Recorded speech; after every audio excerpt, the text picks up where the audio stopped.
이번 달 기준금리 인하 여부 결정을 앞둔 한국은행의 고민이 깊어지고 있습니다. 경기 부양을 위해 기준금리를 인하해야 한다는 목소리가 크지만 고환율과 한미 금리 격차 등이 걸림돌이 되고 있기 때문입니다. 이연아 기자입니다. 현재 시간 지난 11일 미국 중앙은행 연방준비제도의 제롬 파월 의장이 기준금리 인하를 서두를 필요가 없다는 기존 입장을 다시 한번 밝혔습니다. 연방 상원청문회에 참석한 파월 의장은 현 통화정책 기조는 이전보다 현저히 덜 긴축적으로 됐고 경제는 강한 모습을 유지하고 있다며 정책 기조 조정을 서두를 필요가 없다라고 말했습니다. 이는 지난달 29일 연방공개시장위원회 FOMC 회의 후 기자회견 때 밝힌 속도 조절론 입장과 동일합니다. 1월 미국 소비자 물가지수 CPI 상승률도 7개월 만에 다시 3%대로 올라서면서 미 연준의 기준금리 인하 중단 전망에 힘이 실리고 있습니다.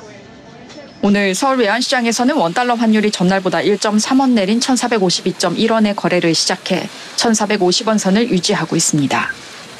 미국 트럼프 행정부의 관세 전쟁이 전 세계적인 무역 갈등으로 번질 수 있다는 우려가 달러 선호 심화로 이어지고 있습니다.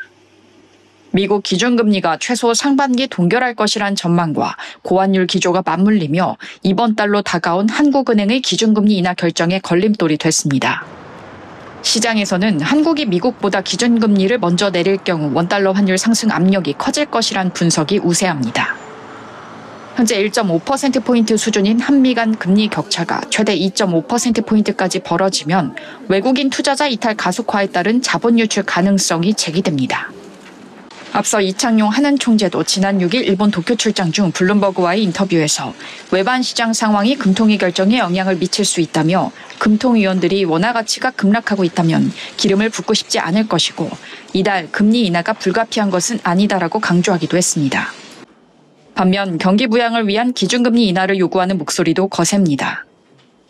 지난 11일 한국경제연구원 KDI는 올해 국내 경제 성장률 전망치를 2%에서 1.6%로 하향 조정했습니다.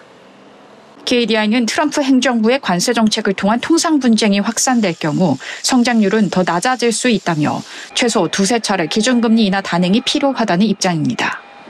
서울경제TV 이연아입니다.